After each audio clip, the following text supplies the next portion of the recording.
What's up mga ka-onfit? So ngayon, titingnan natin yung isa sa pinaka-wild na sapatos ng Adidas, which is yung Harden Volume 9 na snakeskin.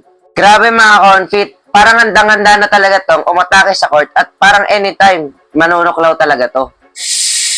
Para naman sa uppers ng sapatos na to, meron siyang snakeskin pattern para sa dagdag na premium at aggressive na looks. Para naman sa colorway nito mga ka-onfit, ginamitan to ng neon green, ng black at ng gray.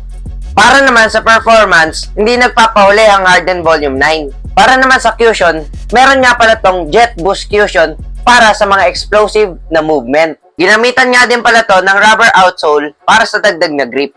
Ito naman sa bandang heel, masasabi ko na napakaganda talaga ng support nito dahil meron siyang carbon-like material sa likod. Grabe, tignan nyo naman yung padding niya no, napakakapal. Isa pa sa nagustuhan ko sa sapatos na to mga ka-onfit, pwede siya sa kahit anong outfit. Pwede siyang pang court ready o pang casual flex lang. Isa pa mga ka-onfit, kaya ako din to dinayo. Nakita ko kasi na ginamit to ni James Harden sa mismong media day nila at sa katotohanan niya, nagpagawa pa siya ng customized na Ferrari katulad din ng sapatos na to. Ang presyo nga pala nito mga ka-onfit ay 9,500. So hanggang dito na lang mga ka-onfit. Kung gusto nyo ng deadly sa game at deadly sa looks na sapatos, ito na ang bilhin nyo. Maraming salamat!